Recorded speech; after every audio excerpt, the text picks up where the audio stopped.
你没有看过他的那个脱口秀吗？有，就是感觉她很独立的女生，批评男生就是，你这么自恋，这么自信干嘛？是那种感觉。他那段子特别火啊，就说男人那么普通，然后为什么又那么自信？男人不光美好，还特别神秘。就是他明明为什么看起来那么普通，但是他却可以那么自信。讲这个段子给你的生活带来了什么一些变化吗？变化肯定就是工作量上来了，就没有想到大家会就是产生这么大的讨论。我后来想过是为什么，可能是因为我身边男生全都是脱口秀演员，其实大家平时就互相调侃习惯了。那些男演员听完以后也没觉得说会怎么样，结果播出来以后，你就觉得腥风血雨的。是，你就觉得还是要和大众多多接触，不要融在小圈子里，太危险了。你有没有想过，就是现在你在真正的大众的男性心中是一个什么样的形象？肯定我在一部分人心里就跟老巫婆没有什么区别，就是我怎么能站出来说那些话呢？有一些觉得应该我也不错。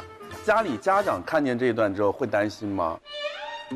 这个节目刚播的时候，然后我中间回老家嘛，我爸和我弟来接我。我上车以后，我爸跟我说的第一句话就是：“你不应该说男的垃圾。”真的吗？我说就是在父女感情上，他也没有讲，他还是站在了他的立场。我们杨丽也是靠实力单身。是。哎，能知道你单身多久了吗？我其实没有单身很久，你知道吗？就是之前导演组问我，就他就说谁谁谁单身了多久多久，你单身了多久多久？他们是拿谁？拿颜如晶举例子吗？导演组对我用的是什么量词？因为我说了一个，我说我单身2年了，他说那你这也没多久啊，你知道颜如晶已经单身了多久了吗？一辈子。他说他母胎 solo， 然后我就仔细算了一下，我这个很难界定，因为我中间就是陆陆续续的有做出一些努力，你知道吗？就是还是有一些约会的对象，但不能把它界定为这个就是真正的恋爱。中间有一点咪咪摸摸，有一些。说出你的听后感。还是挺羡慕的。我也想搞一点咪咪摸摸。我跟大家来介绍一个数据哈，2018年的中国的单身成年人的数据呢是2.4个亿，哇哦，比很多国家的总人口都要多。我们今天来看一下我们现场啊，妹妹是单身，对吧？然后如晶是单身，还有杨丽是单身，阿菊是单身，艾黎都是单身。所以我先来问问你们，你们觉得单身最快乐的是什么呀？跟我的猫一起睡觉。那你有男朋友不能和猫一起睡觉吗？都可以，都可以。两边包着。其实我真的很喜欢单身，因为我觉得单身是花的时间在自己的身上。对。妹妹，你单身的快乐是什么？我有选择吗？我快不快乐有意义吗？没有意义，我没有选择，我必须单身。我觉得单身最快乐的地方是全世界的男的都是你的，是不是？孙红雷、陈小春、吴镇宇都在他家1比1抱枕，巨大的，就是每一天换着不一样抱进房间。因为我没有单一的目标啊，就感觉大家都是最起码就不背负一个压力，所有的交往，所有的约会，压力啊，好想背负压力是吗？我也是嘴硬，但是我还是觉得单身是好的。你真的想背负压力吗？是，你要问我单身的快乐什么，我就觉得单身没有快乐。真的假的？因为你凡是你觉得单身很好的地方，你有男朋友，他依然也可以存在。有道理。所以你为什么不谈一个恋爱呢？那你单身的原因到底是什么？是不是其实你现在不太容易喜欢上别人？我恰恰相反，我太容易喜欢上别人了，你知道？既然你太喜欢男生了，你是更喜欢撸猫还是更喜欢谈恋爱啊？你这个问题吧，问的很难，就好像你问我说养乐多你是喜欢喝红瓶的还是喝蓝瓶的，这太难回答了，因为都好喝呀。你要问我的话，我也只能说我是都喜欢喝。我最喜欢的呢，就是那种我段子里那种自信的。那什么样的男人能又普通又自信？就是你手拿一瓶养乐多之后，就你就立马变得特别自信。那我可能是全世界最自信的男人吧，因为我现在手里就有瓶养乐多，我来喝一个，赶紧让我自信一下。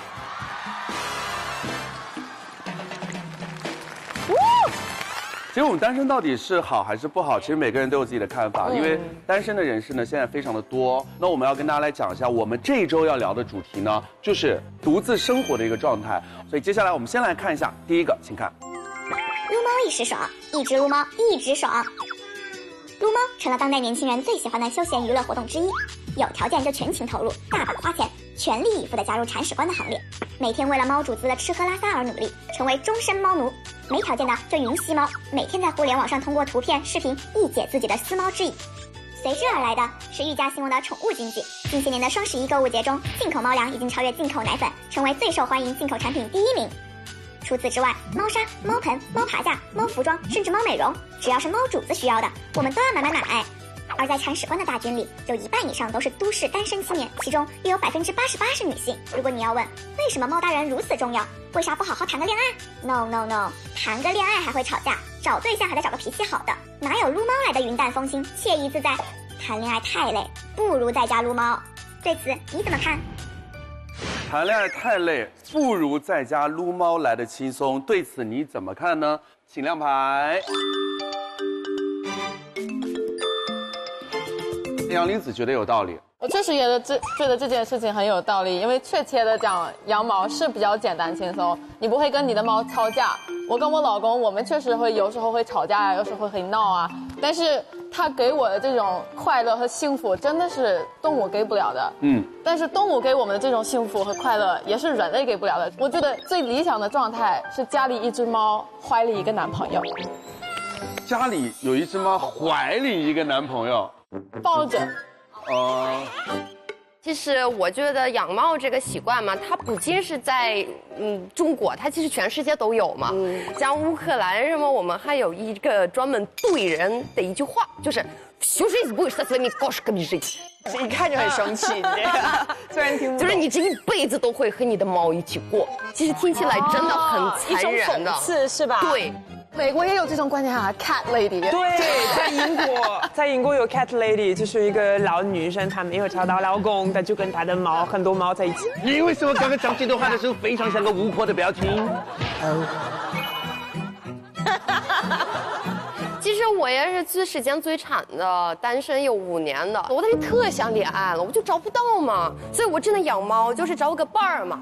但是就是我觉得恋爱累呢，这句话呢，就是只能说呢，你没有找合适的人，因为恋爱本身就是很快乐、很幸福嘛，所以你累的话，你就换一个人嘛，你就不累了呀，对吧？我不太认同，就是乔丽亚说谈恋爱很幸福什么的，就可能前3个月可能很幸福嘛，就一开始谈恋爱哇很浪漫什么的。但是对女生是非常麻烦的事情，就你不做你自己，你要想很多问题，是吧？我原来也这样觉得，就是你可以不，你还是可以做自己，只不过你要做好随时换人的准备。找到100%合适的人很难，所以不如撸猫。我跟你说，我找到一只猫，我跟它过得很开心。你看，它是流浪猫，它有点难看，但是当时我照顾它，然后给它吃药什么的，因为它有毛线。但是照顾它以后，它变得很好看，你看。哦，真的。真的。流浪猫都会很好看，这是不是给我的一个思路呢？去找个流浪汉照顾他。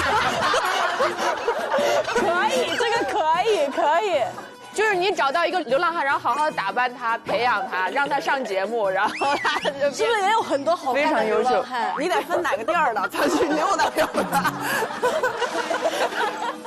阿菊觉得没毛病哈。其实就像我刚刚说的一样，恋爱真的很浪费时间。然后你想一下，我要顾着他的感情，我要出去陪他，我要出去见他。所以其实养一只猫很好啊，对不对？你回家你抱抱它，逗逗它，溜一溜，拎拎拎就搞定，就 OK， 又有爱。他不会觉得你烦，他不会觉得你烦，对啊，他不会。对啊，他就喵一下，我也嗨，然后就可以了，够了。我不缺那么多的爱，就一点点就可以了。我不知道我会不会被别人骂啊？我觉得你们这些观点还是略微有一点口是心非。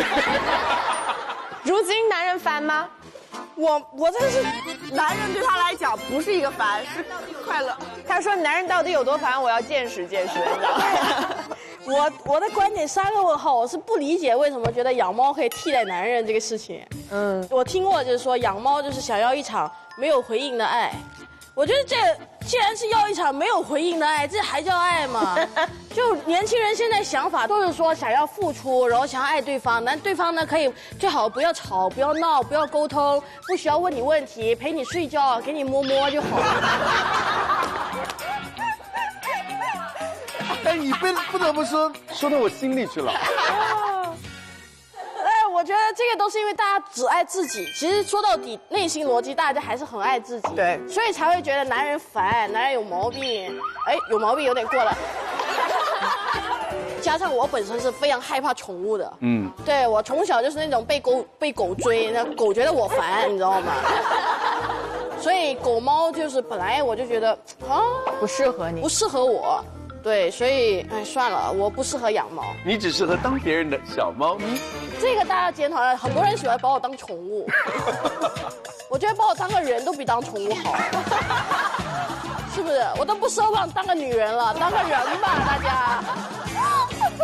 那小唐其实也是一个铲屎官，对吧？对，我有带我的猫来。是吗？荣华过来来。它叫什么？荣华，我家的一只猫叫富贵。真的是喵星人哎，它太可爱了。它不会乱跑吗？我不太会，它不是很怕人，其实。它算胆子很大的了。对，胆子很大，它可以踩。对，一般的猫这个时候就躲起来了。你看如今的眼神，如今离我远点。哎，它要跳下去。没事，过来，荣华。你看养猫没有快乐，它根本不鸟你，它真的不听话的。而且刚刚是不是有人说猫会把你当成全部？不会的，对，像不是狗。养猫其实没什么快乐，你就看它根本不鸟我，要强制性的它才过来，所以看跟男人没有什么区别。所以你养它，你要费时费力，还要给它铲屎，还要给它那个喂猫粮，这种小的你还要泡水。我觉得猫和你的男朋友是可以共存的，这是在我看起来，因为他们俩不一样。养猫其实更多上在你单身的时候，对你上是一个心理上的慰藉，就是能暖你的心。但是在你2个人的时候呢，这个猫你反而觉得就是这个东西是你们共同饲养的一个东西，也会很有那一种三角的一个那个感觉了。其实说实话，我觉得因为很多单身的养猫来说，其实它是一种摆脱孤独，然后让自己的独处的时间就不要那么无聊的一个慰藉嘛。对。那刚刚我们也说了，中国是有2.4亿人单身，那其中有7700万是独居的，而且这个数字到2021年呢，预计会上涨到9200万人独居哦。有些人觉得独居是一种享受，有些人会觉得独居是一件特别孤独的事情。你们觉得你是哪种类型？享受还是觉得孤独？我觉得孤独，我身边不能少人的。以前就没怎么离开过家，然后在那个青你的时候就109个妹妹我们一起，然后呢现在成团了有团员的 9，然后我们大家一起，然后比如说家里面可能人都不在的话，我会选择回家里面住，有家人一起。你必须得有人陪着，是吧？我一定要有人陪。就是我在说脱口秀之前，我一直都是一个人待着，直到我说了脱口秀以后，开始交到了朋友，发现有朋友真好。就我现在就是也是身边一定要有人，然后我现在也和朋友合租啥的。我发现就是合租的时候，很多人一起吃饭真的好香啊，就比一个人吃饭好多了。如果以前一个人待着的时候，你会怎么打发时间呢？真的很难，所以我就会喝养乐多，就是你喝一下一天就过去了，你就天天喝养乐多，天天过得可快了。怎么养乐多是喝醉了吗？可快乐了，大家一定要试一试。独居的生活让你也变得非常非常的快乐。其实我一个人独居的时候，我是还蛮习惯这种状态的，而且我发现越过越习惯独居。人应该是群居动物，这句话我以前说过，人只有在动物的时候需要群居。以前人是因为能力没有那么强，大家需要一起抱团取暖，一起合作干一些事情。但现在人很厉害的，对，而且科技什么发达起来，其实人是可以独居的。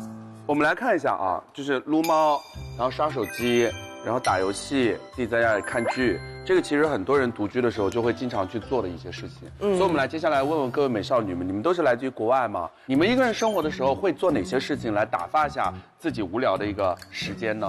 我在马来加家的时候有一个比较独特的打发时间方式，就是数路人，就是在那个窗户旁边，然后我会列一个表，然后男人、女人、小孩子，骑自行车的，然后骑摩托车的。如果一个男人，我就会画一横；如果一个女人，我就画一横。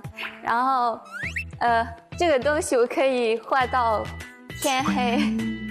所以听起来就是人单身久了会疯，你知道吗？听起来。然后到了中国就不能数路人了，因为中国的人太多了，数不完，数不过来。然后到中国就开始看电视剧，没有男朋友的时候就通过这种电视剧来感受一下爱情。小亮，你也会看中国电视剧吧？我会看的，但是我像如果林夏说的那种偶像剧的话，我看不下去的，不好意思，因为太乱七八糟的，什么一会儿哭一会儿笑，一会儿分手一会儿相爱，我真的是觉得太脑残了，所以我真看不下去。但是有一些电视剧真的是很现实、很悲惨的那种，就没有那么甜蜜，就那种难受嘛，这不现实啊！我多看的还是都是比较接近生活的，什么都挺好呀，离婚律师啊，什么恋爱先生，我觉得这个我真的至少能学到一下知识嘛，就是。你觉得那是生活呀？对呀。你说都挺好，不是生活吗？我真的，我看那些电视剧，我把我气死了。我看半个小时暂停先透口气啊！这是。我想喝什么咖啡？怎么能这样啊？哎，那些电视剧，比如说《离婚律师》，看完了你还敢结婚？当然了，我这样就知道以后要避开什么问题，对吧？就是给自己稍微补一下知识，这方面我觉得挺好的。记得我单身的时候，就是唯一的一个想做的就是挣钱，因为时间这么多，你就是把时间好好花在工作上面。现在呢，我想一到下班点，哎呀还没下班，赶紧下班，我要去找个男朋友啊！我自己都觉得有点，哎。我单身独居的时候呢，我的青春是5到5三里屯望京，晚上几点在哪个酒吧，都在那儿见。姐们儿挺野呀。女生吗？都是女生，喝了个寂寞。在家里一个人待着的时候，我真的没有事情看，就跟 Siri 说话。好想听哎。Hey Siri， 落語して。では、人間の怖いものに関するお話をしましょうか。他会跟我讲好多，你看。你问了他什么问题啊？我问了他，你告诉我好玩的事情，然后他告诉我人害怕的东西，有什么好玩的？下次还可以跟Siri玩游戏，我也是会跟他们玩游戏的啊，可以玩各种猜歌呀、成语接龙啊。你还说人不是群居动物？你真的，而且他们也会气死你，有时候玩的比你还好。哦，是，真的可以玩。那你可以考虑一下一起打辩论。哎，那这我还真没试过，回去把辩题问一问。请说出你的辩题。如今，你除了跟各种音箱对话，你还会做什么呢？哦，我还会跟小说里的男主角对话。我其实最大的爱好就是看言情小说。我原来也是这样，包括现在有时间还会看，但是逐渐的开始体会不到其中的乐趣了。我还是很能体会，是很好看的。哪怕这每天工作到1点了，回去也要看个2点才睡。啊，真的啊？真的，就是每天都会看。对我来说，看的那个时候是一个放松的时候。超级放松。霸道总裁爱上我第1章节，水晶吊灯在光洁的地板上，刺得颜如晶眼睛发烫。我还把金句记下来，有时打辩都可以用。像如果一天太闲了，不可能一整天都在看。我觉得打发时间最好的方法就是做家务。对，真的，你们试一下独居一个人的时候，你把所有的事情都一个人干，你不要点外卖，不要叫阿姨，你就会发现你一天的时间从打扫、做早饭，做完早饭你要洗碗，洗完之后你发现，哎，午饭要做了，做完午饭好不容易搞定一点饭，晚饭的时间又到了，你这做饭就可以耗掉一天的时间。哎，网上有句特别损的话，说单身久了之后啊，你看一只狗，你都会觉得眉清目秀的。你同意这句话吗？我同意啊，有时看到一只狗也想撩一撩。为了说京剧，可以说是不择手段了。对，你这是从哪本言情小说里看到的？我觉得人都需要一个情感的寄托。就是不管是你暗恋谁也好，或者你养猫也好，或者是你喜欢小说里的人物，或者你喜欢追星，反正我无时不刻都需要一个情感的寄托。所以也有人说，就说这句话肯定是男生说的，因为男生跟女生单身久了之后，心态跟想法完全不一样。也有人总结了一些男生跟女生单身久了之后的一些区别哈，我们给各位美少女来看一看哈，你们认不认可这些区别？首先我们来看一下，男生择偶标准一降再降，女生择偶标准不降反升，你们同意吗？我觉得确实有一点道理。比如说我在上海的一次相亲会上，不小心碰到了一个相亲会，然后我就很疑惑，为什么大部分都是女生？不是说中国单身的男人比较多吗？怎么这么多女的？然后我发现原来是因为上海的男人他们愿意去一些外地的女生，但是女生就是只看得上上海的男人，而且要求特别的高。然后就是随着你年龄越来越高，好像要求也会越来越高。要不然我等到了30岁，然后我找一个一般般的男生，那我这个青春呢？所以我觉得确实是标准一直在提高。我不相信前句，我相信后句。就我嘛，单身5年了，我的要求确实越来越高，我自己也在提升，因为我花的时间和精力都在自己身上嘛。你自己也变好了呀。对啊，5年前我就是个打工妹啊，上大学是吧，也没什么。但我现在自己创业了，自己也挺成功的，所以我越成功，就我越成功的时候，我就对男人要求就越高了。以前就是只要是男人都可以，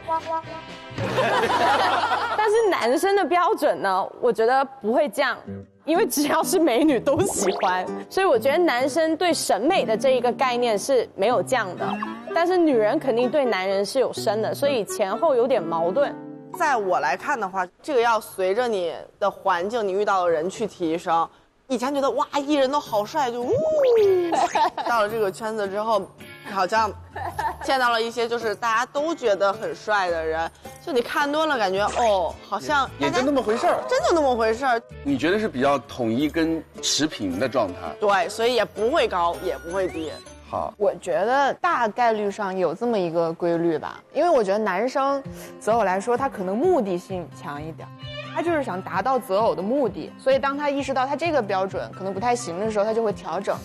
女生她其实不是说以谈恋爱为目的，她就是想幸福一点，想过得好一点，然后她意识到这样好像不太对自己不太好，她的标准就会越来越高。我们再来看一下第2点好不好？男生跟女生单身久了区别2，男生会越来越邋遢，女生会越来越汉子。我觉得是对的。男生他们谈恋爱的时候被女朋友有帮忙，就是关于他们的外貌，就是穿搭吗？对，在一起有一些就是帮忙嘛。女生单身的时候会最在乎自己的就是变得漂亮，因为她会，就女生单身久了会越来越漂亮，男生单身久了就会越来越丑，对吧？然后男生跟女生在一起，男生就学会了穿搭，然后男生就会更帅。谢谢你，谢谢翻译啊。我觉得没有这个规律，我觉得邋遢的男生就永远邋遢，精致的男生就永远精致。有的人就是天生喜欢打扮，然后女生越来越汉子，我也没感觉。我觉得跟你的人生轨迹有关，因为我就是说脱口秀以后我就越来越汉子了，好像跟谈恋爱的关系不大，跟男女生也不是差别特别大。来看一下第3点啊，男生越来越急于脱单，女生越来越享受单身。我看过一个视频很火，2个人刚刚分手，那个女的她会很难过。2个人在一起生活这么久，东西还得了，回忆还不了。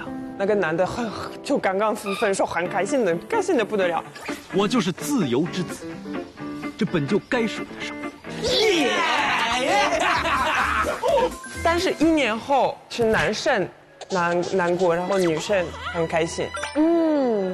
我觉得一个女生需要独立才能发现自己很优秀，对，自己可以过得很好。男生他们过一段时间才发现女生有多么好，可能男生的反应比较慢嘛，我不知道。女生嘛，说是我好享受单身生活，都是嘴巴上这么说的，然后一到晚上这么哭得稀稀烂烂，都没人要我，为什么这样？然后第2天早上又出来，怎样？我单身挺好。就嘴上说，但实际上并没有那么享受的一个感觉，对，是吧？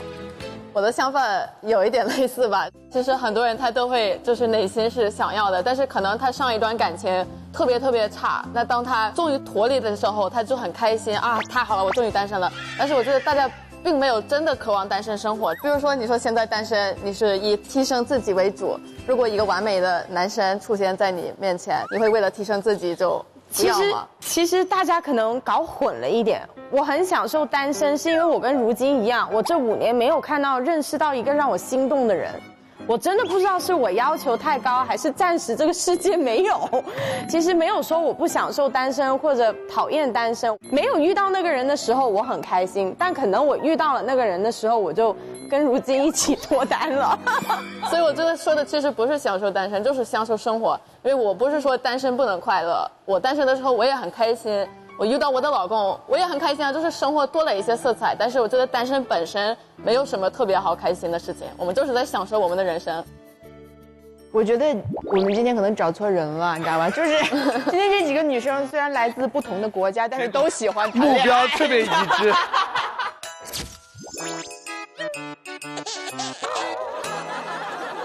也没有谈恋爱真的很烦，但我也不享受单身。单身没啥好享受的吧，就是生活确实有好享受的。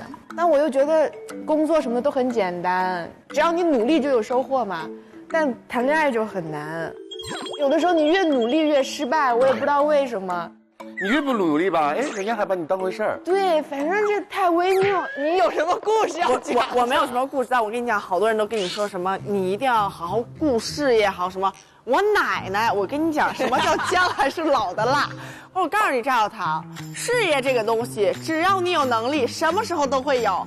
但爱情不一定，如果你遇到好的，你不抓住，那玩意儿好东西都被别人抢走了。你奶奶太可爱了，就是为了赶紧催你，你知道吗？但我觉得就是顺其自然嘛，就你可能真的目前就没有喜欢的，其实生活也挺有意思，而且确实你不谈恋爱，确实会把自己解放出来，就是你有一些心思，真的好好弄一弄工作，还是能有一个飞跃的，也挺好的。其实我觉得大家还是对男女的结婚的年龄有一定的要求的。对，因为单身久代表我们年纪也会随之增长嘛。那女生如果年纪太大了还没有恋爱，大家还是会觉得是不是有什么原因？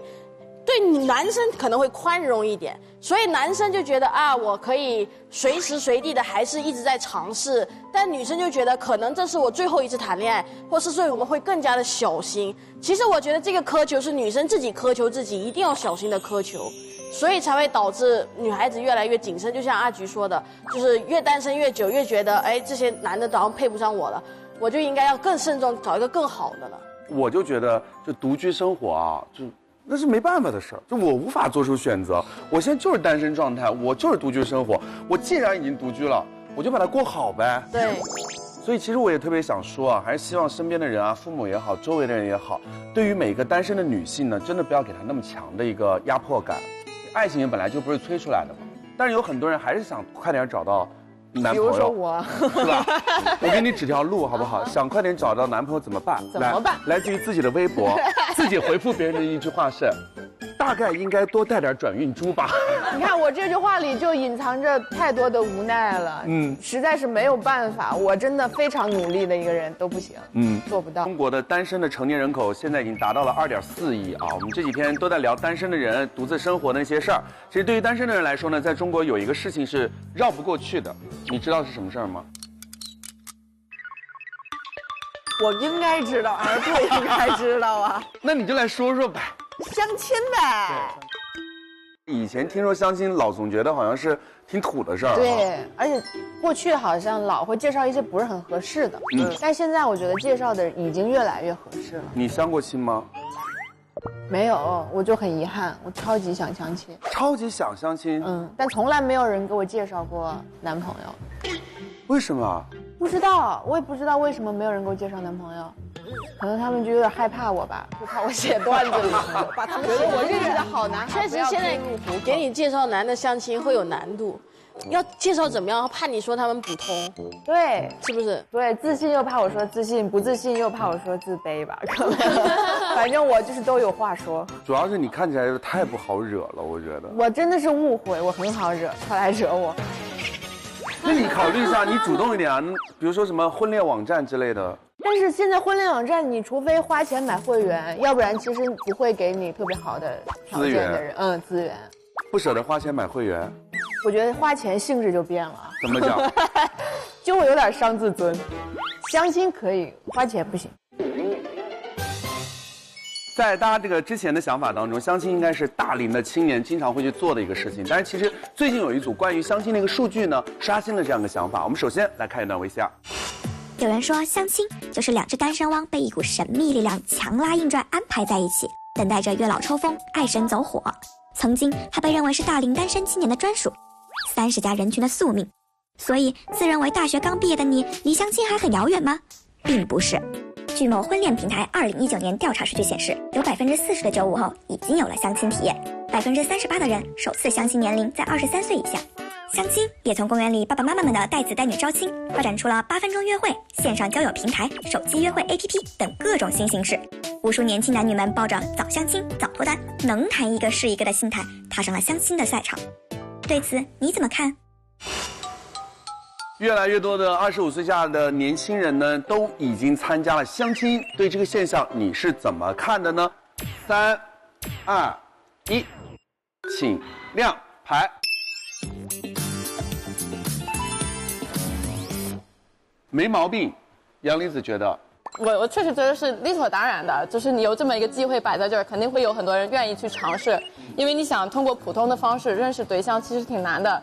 你通过你的工作场合认识一个人，你老板让吗？或者有的人，比如说他可能会在他的朋友当中选择一个人跟他谈恋爱，如果到时候走不到一起的话就很尴尬，连朋友都没得做。对。然后很多美国人会在酒吧里面去找到对象，然后我知道有的人会成功。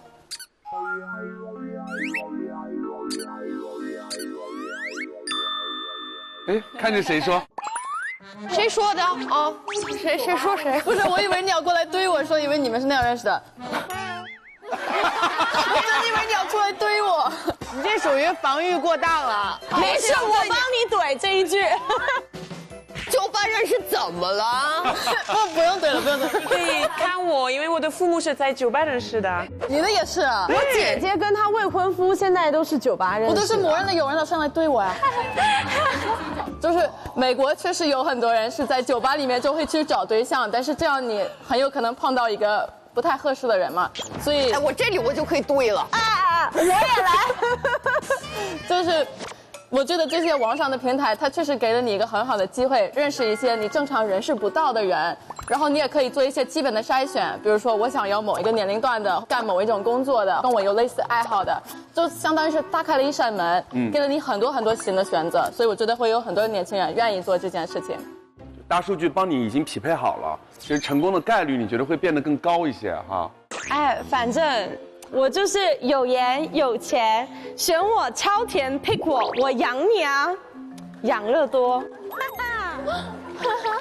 如果是那些已经比较年纪大的，我可以理解，但是25岁以下的就可能太年轻了点儿，就是你还有很长的时间，你不急结婚，你为什么还要去相亲啊？就是他不香，他就会等到30。没有相亲不成功还可以做朋友。但是你还很年轻，你不急啊，你还可以顺其自然的去找你的爱情啊。有些人很急啊，我告诉你啊，时间真的过得很快的，一转眼就24年了。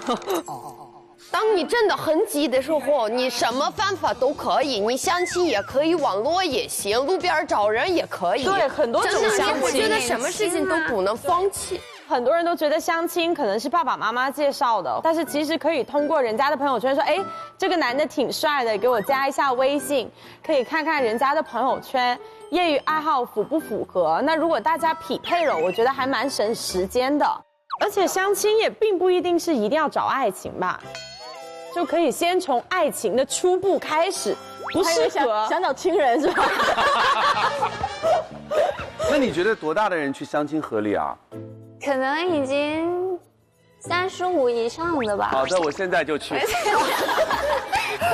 要不跟如晶去街边走走吧？我也是自己呛，问这种问题。去流浪一下就能碰到如晶，把你捡回家。如晶，没有想到他们已经乱点成这个鬼样子。来，艾黎，我觉得其实在中国就不太支持早恋嘛。大部分的中国人是上大学以后就开始谈恋爱，但是其实25、26岁要想就是结婚这个事情，所以就没有时间体验一下谈恋爱的经历嘛。那怎么能找到合适的人呢？我们在法国觉得越年轻越接触更多的人，才能有那个能力就是结婚，一辈子的事情嘛，就不能就是乱选择嘛。试错，对，试错，试错，快听一听，如晶，要试错了，试错，要好好试错。我是真的不太喜欢，因为我是一个录了的这么多期，可能大家没有发现，我是一个很内向的人。啊？他是。我跟他认识好久之后，我觉得他看我的眼神才开始变得不闪烁。对，所以我不排斥相亲这个事情。但是相亲里面的那些形式感跟相亲那个过程，我是觉得很难受的。就双方的父母带着你，然后你的妈跟他的妈，然后大家一起坐下来，互相说一下对方的优缺点，特别像卖肉一样，你知道吗？你看我这个产品啊，这个怎么样，哪里好哪里不好。但是我觉得现在95后愿意相亲，是因为95后现在可能已经不是这种形式感的相亲了，可能大家就是那种 speed dating 是吧？对啊。然后网络上面聊多了，想要奔现现场，然后也叫相亲。那方法多的话，确实挺好的。但我又是个公众人物，这些方法可能，哎呀，你说这种半火不火最麻烦是吧？某某软件也不太好上。对啊，是吧？你看，如果是彻底火的，那就算了。但有时又觉得自己没那么火，要不试一下？就很犹豫，犹豫不决。对，所以哎，算了吧，相亲。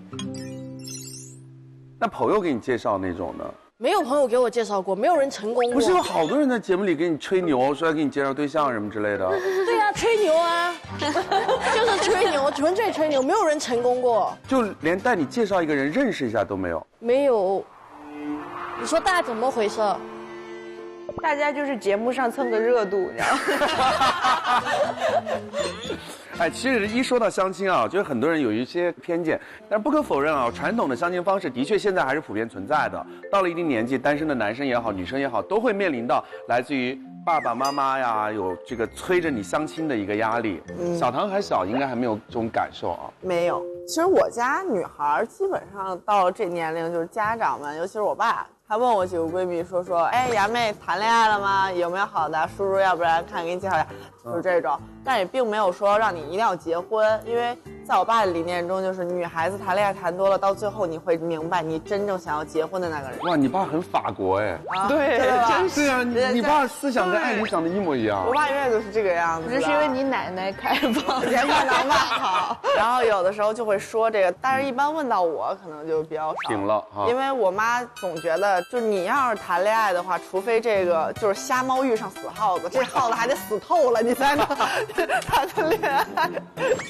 你有没有遇到我这种情况？我父母本人并不会说这样的话，但是其他的亲戚会。有，结婚了吗？什么时候带对象回家呀？是，然后我会说那种很尴尬的话，这样我就结呗，大不了再离呗，那种。这么刚吗？对，然后那个亲戚就很尴尬，假装哈哈一笑，然后就换话题了那种。如果是这样的话，我一般不会说话，我妈就会说：“哎呀，哪有那么快啊？他们这个行业里你也知道的。”然后就，哎呀，对，然后别人就跟着接下茬，对，你们干这行我们也不懂。在专业上碾压他。对，在专业上碾压。其实关于中国传统的各种相亲方式啊，我不知道各位美少女们有没有一些了解，或者说你们国家有没有类似的一些比较传统的一些相亲的一些方法。艾琳，你有感受过中国式的相亲吗？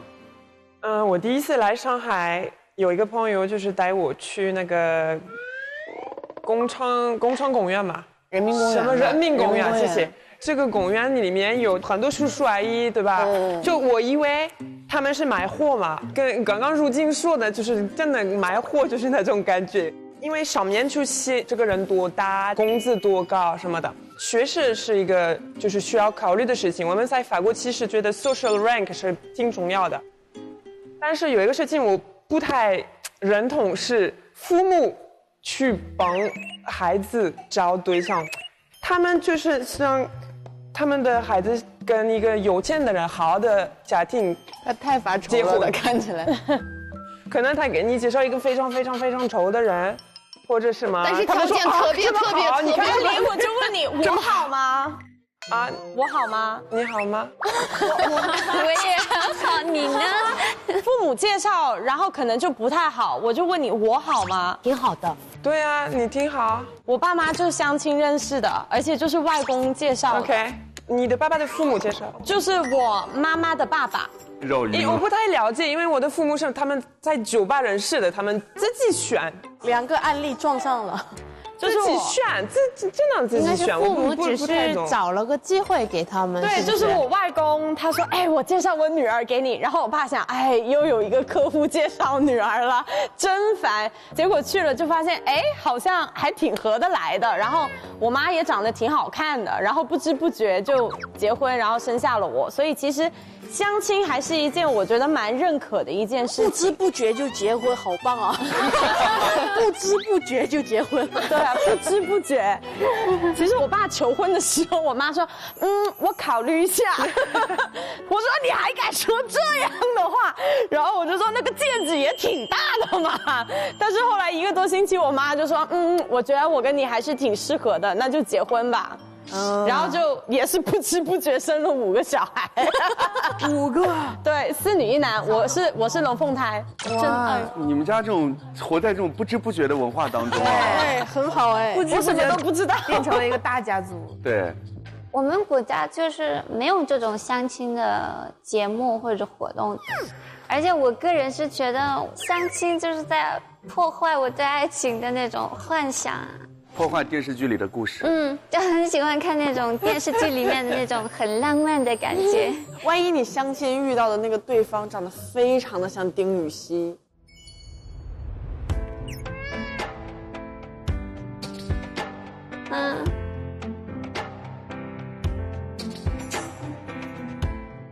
但是我还是想要一种更浪漫一点的相遇，就是比如说那种在电视剧里面，就是你带一本书。我刚才就想说这个来，你展示一下啊。来，你带一本书，然后不小心碰到了一个男生，然后书就掉了。3、2、1，走。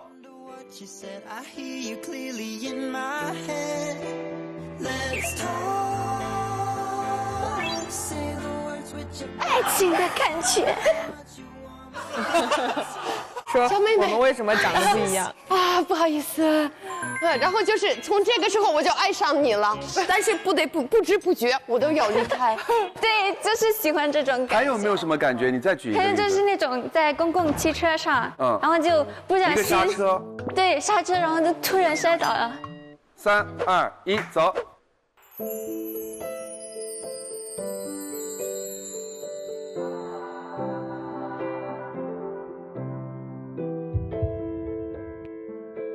就那种感觉吗？这种桥段真的太看人了。你想象一下，我突然摔倒了，对，3、2、1，走。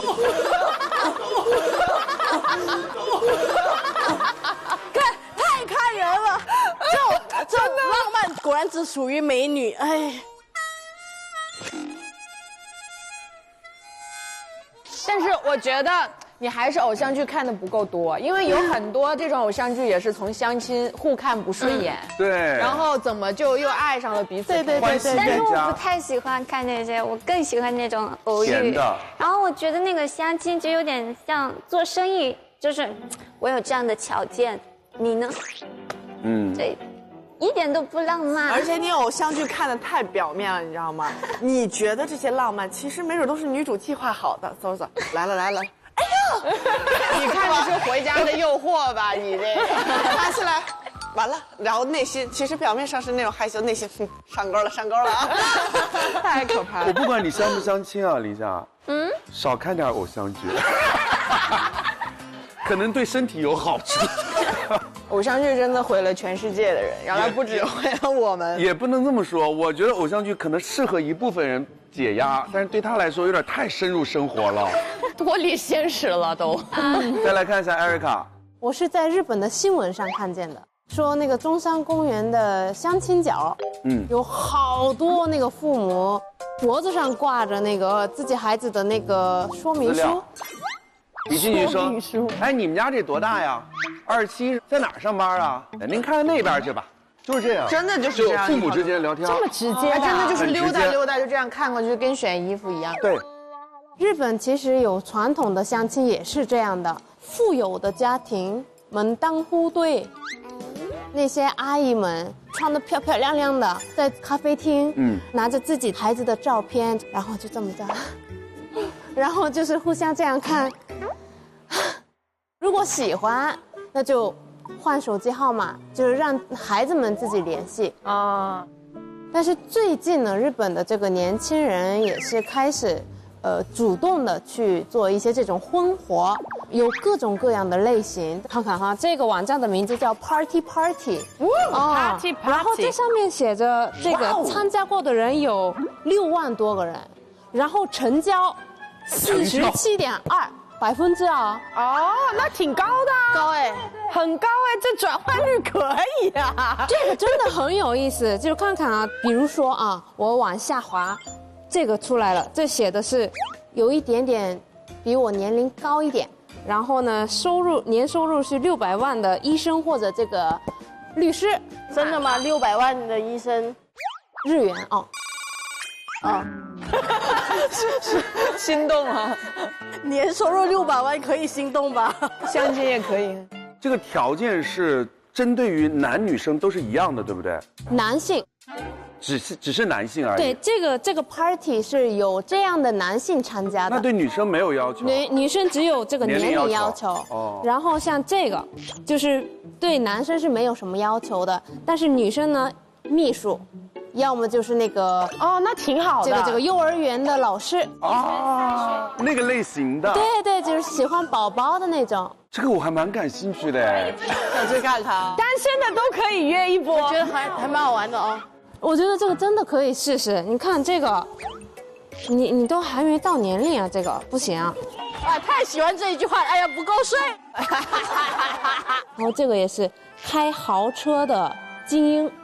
开豪车的精英要找37岁到46岁的女生，对，这个逻辑上你还有的救啊，如今这可能就是只能为这些年龄段的人就是符合的一些男生吧。这个商务 party， 我要是卖保险的、卖车的，我那豪车的，我肯定去啊，绝对去，加个微信呗，大哥，你看看我们这车。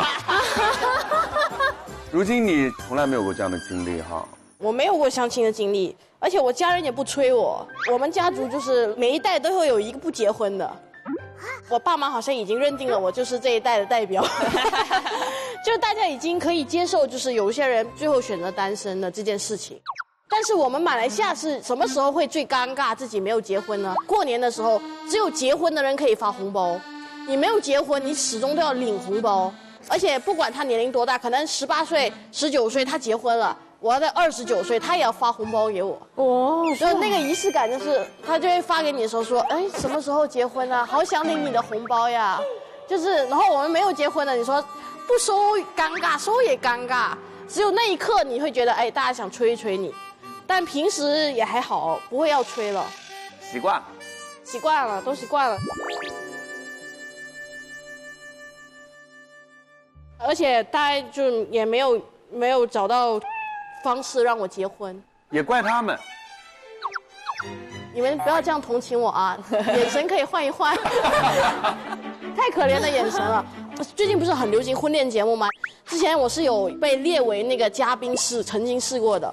你指的是就是你是谈恋爱的那个是吧？当然，我不去观察啥呀？观察我也没谈过恋爱。当然你要找我也是可以的，话不要说死，话不要说死。但我当时是很想去当嘉宾的，然后导演也跟我聊过，然后还跟我爸聊了，你知道吗？因为需要我们的父母去上场，我爸也觉得自己上节目了，你知道吗？去植发，头发都植好了。你爸立刻把家里的店关了，然后植了个发，开始准备买好了来中国的机票。对，全都好了，他还练他的普通话，结果。我的经纪人说，我们要找到对你感兴趣的男嘉宾。这话也太惨了，没有找到对我感兴趣的男嘉宾，好惨。不只是这个节目，我跟你说，导演们真的有努力，真的不关导演们的事。后来我去上《独自生活》的时候，导演组也说，那个导演组没有搞定，我们可以搞定，我们就拍一期你去相亲的，找呀找，说我们拍你变装吧。没事，我还是会继续努力的。如今你不要气馁，没准我要去恋爱节目，可能只能当观察员，没准我想当嘉宾，人也找不着给我合适的。还真的是，对不对？这本来是一个很搞笑的故事，被我聊悲伤了。你好好反思一下，我好好反思一下这个包袱扔错方向了。杨丽子，那如果真的让你参加这个相亲，你会愿意吗？看我父母的态度，如果他们就是为了给我介绍一个对象，看我喜不喜欢，我觉得可以尝试一下，说不定会喜欢。但是如果他们是那种催婚的那个态度，我可能就不想做了，因为我知道父母催婚，其实他们是为孩子好，他们是想让你赶上那个黄金的生殖年龄，就是这个逻辑我明白，但是对我来说是稍微有一点点太传统。就是好像女人生活中唯一一个有价值的事情就是生娃，不生娃你生活就没有什么成就感。对，我就是觉得女人生活中得有点其他的价值，就是有的女人她甚至不想生孩子。我的母亲就属于这种类型，我碰到一个合适的男人我就生，如果没有碰到合适的男人我就不生孩子，我就不结婚了。然后我的话，我确实挺想生孩子，我觉得我的 DNA 必须传下去。但是，如果在那个时间段没有找到合适的男人，我真的不想跟一个什么人凑合过日子。一个女生的目标不是结婚生孩子。对，我觉得每个人想的不一样哎，就是你看，就是比如说他妈妈就会觉得说，我如果没有找到合适的，我要不要孩子也无所谓，我可以选择不生，但他就特想生。对自己搞定呗，没有一个好男人，幸亏有一个好男人。啥都让你说。刚刚在聊相亲这个事情，其实像我们身边会有一种朋友去参加相亲，尤其是父母安排的相亲，可能会不太愿意跟别人讲，甚至就是都不太愿意说我们是相亲认识的，会找个其他理由，因为内心当中可能还会觉得相亲不是那么特别荣耀的一件事，甚至有人会觉得说是一件特别丢人的事儿哈。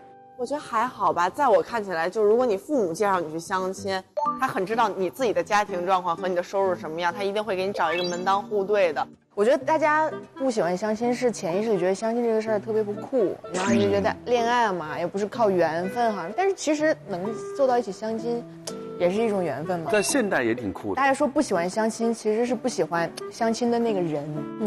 如果你喜欢那个人，他跟你说啥你都很开心。他跟你说我月收入1500，你就觉得哇好酷啊，真的赚这么少一定特别有理想。这种就是你只要喜欢这个人，不管他跟你说啥，你都很开心。你要是跟彭于晏相亲，保证你觉得挺酷的。快来相亲吧。所以各位美少女，你们怎么看？你们觉得相亲是一件丢人的事情吗？我是觉得年轻人的话真的是没有什么丢人的、尴尬的，但是如果到大概40岁左右，那真的是一种绝望的事情，因为这个毕竟年龄大了，你可能在社会中也挺难去找到合适的人，而且你也不敢去主动啊，各方面，他不像年轻人这样，所以我觉得这些40多岁的女性的压力这是社会给的啊，你都去相亲了，你这是没人要的吧？谁说的到一定的年龄就一定要结婚要稳定下来？很多年轻的姑娘就是因为怕年龄大了就嫁不出去了，就早就结婚了。但是她们是不是这一辈子过得很幸福，那也是一个问题啊。所以我觉得不一定。我有一些朋友也很不好意思讲关于就是相亲的事情。有一个我们的朋友讲他的谈恋爱的故事，然后我们都很好奇你在哪里认识他什么的。他其实就是网上认识他是中国人，所以他就很不好意思说出来，他主动去找男生。我就是因为是不符合中国女生的形象，中国女生不能主动，就不能太勇敢的这种样子。就我们在法国没有任何问题说我去找男生在这个 APP OK 的，对不对？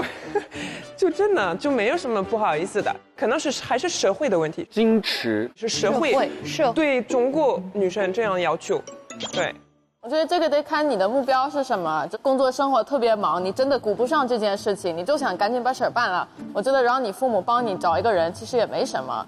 就是你本来就不是以爱情为主，你可能就是想找到一个已经具备这种结婚条件的一个人，就是他完全是直奔结婚。因为有些人可能觉得自由恋爱是浪费时间，所以如果你属于这种类型的话，我觉得你让你父母帮你找，没有什么丢人的。大家会觉得相亲不敢说，会觉得有一点羞耻感，是因为会有那个偏见，认为去相亲的都是剩男剩女，所以大家就想说，如果我这时候告诉你我去相亲，要么就是觉得你怎么这么着急，或者要么就是你怎么这么找不到对象，所以才会有那个压力。加上社会本来就对结婚的时间压得很紧，大学毕业然后就希望你尽快就是去结婚，时间短对吧？任务又重，我觉得还是得自己看开这个事情。自己看开，才可以在解决自己单身的问题上没有那么着急，最后才会有一个相对好的结局。因为我觉得任何着急的，最后结局可能都不是我们自己满意的。刚刚在聊相亲这个事情，妹妹现在是不可能的，但是而且家里人也不会催你去做这个事儿。但是万一以后如果家里人要就跟你说，安排了个相亲，你会用什么样的心态去面对？积极啊，快乐呀，就是要去。对，因为我觉得我现在这一行，我觉得更多认识的男性啊，或者什么就是都是自己圈里的这些人。其实有很多外面的，比如说什么律师、医生这些，我是认识不到的。我也特喜欢这种职业，对吧？就是别的行业的工作者什么的。那我父母介绍，他们可能会认识。那我们去见一面聊一聊，可能不一样的感觉呢，对不对？如果有一天我爸妈跟我说，我应该就是会说，你把微信先推过来聊一聊吧，聊一聊看看能不能聊到一起。朋友圈千万不能只开3天，要不然他不能互相观察。但我真的就3天。是吧？因为我觉得我只能，就是我说这句话只能负责任1天半。其实他如果要开1天半，我就1天半了。我3天以后绝对想法变了。那我觉得应该先见面，因为见面了才知道这两个人气场合不合。如果不合的话，微信都不要加，以后就不要再联络。也有点道理，对不对？有点道理。时间成本啊，这最省时间的方法。是，行，那就先见面。太佛了，我跟你们说，你俩就是属于那种纯粹没有实践经验，只有理论基础。我们今天这期节目呢，在聊那个单身相亲这个话题啊。单身女性拒绝相亲的理由有很多，不想被迫完成一项关于婚姻的任务，不想在饭桌上被人家端详。但是呢，期待相亲的原因其实有很多种，就给自己一个遇到爱情的机会啊，然后扩大一下自己的一个社交圈呀。想要单身呢，你可以一个人过得很潇洒；想要恋爱呢，其实你也可以完全的坦荡的去尝试它，一直相信爱，勇敢追求爱。其实归根到底，我觉得相亲只是一个途径了。大胆的追求幸福的人，永远都没有什么好被嘲笑的。也希望各位都能收获自己的真爱。今天的节目就到这里了，明天同一时间我们再见，拜拜。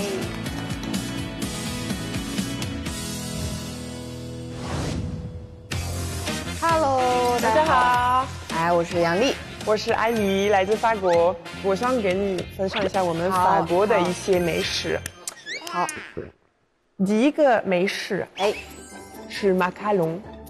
你看，我们有水果的，比如说草莓的。这个是不是抹茶呀？不是抹茶，绿色的东西在法国是 pistache， 不是抹茶。我们见到的这个颜色的就只有抹茶了。你尝一下这个开心果。好吃吗？